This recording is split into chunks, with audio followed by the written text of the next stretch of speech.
Brilliance Audio presents the unabridged recording of The Valcourt Heiress by Coulter, performed by Flosnik.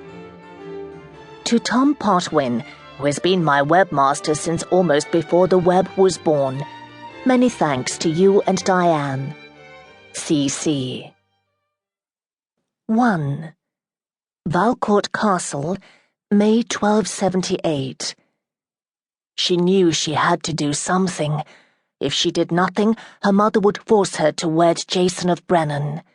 Her mother, Abbess Helen of Miserling Abbey, had swooped in before nightfall, surrounded by her own contingent of soldiers, imperious and arrogant, recent widow of the Earl of Valcourt, and taken charge. Men stared at her beautiful face, at her white skin and golden hair untouched by grey, heard her velvety voice carried to every corner in the great hall, and quickly obeyed every command that flowed from her lovely mouth. As for her grief-stricken daughter, Helen informed her that she would wed in 2 days. She stared at the woman who was her mother, a woman she didn't know, but knew what she was, a witch with unimagined powers, people said. They spoke of her behind their hands, their voices low, their fear pulsing in the air. She'd never seen her mother do anything magic the 3 times she'd been in her presence. But the stories. The neighbour's wife choking to death because Lady Helen had wanted to buy her mare and had been refused.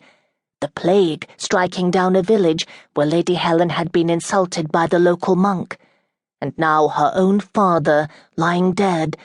No reason for it that their healer could see, hale and hearty but 2 days before.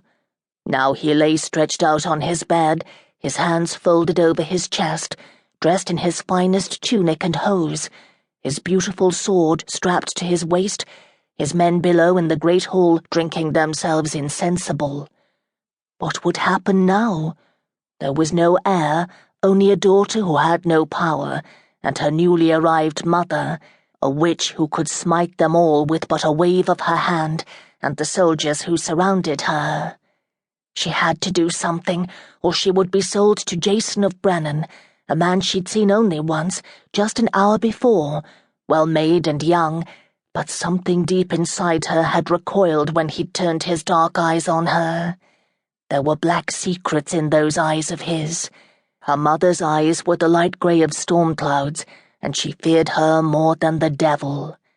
She slipped out of Valcourt's great hall, pulling her cloak about her, for rain-bloated clouds hung low in the sky, obscuring the few stars, and chill night wind howled.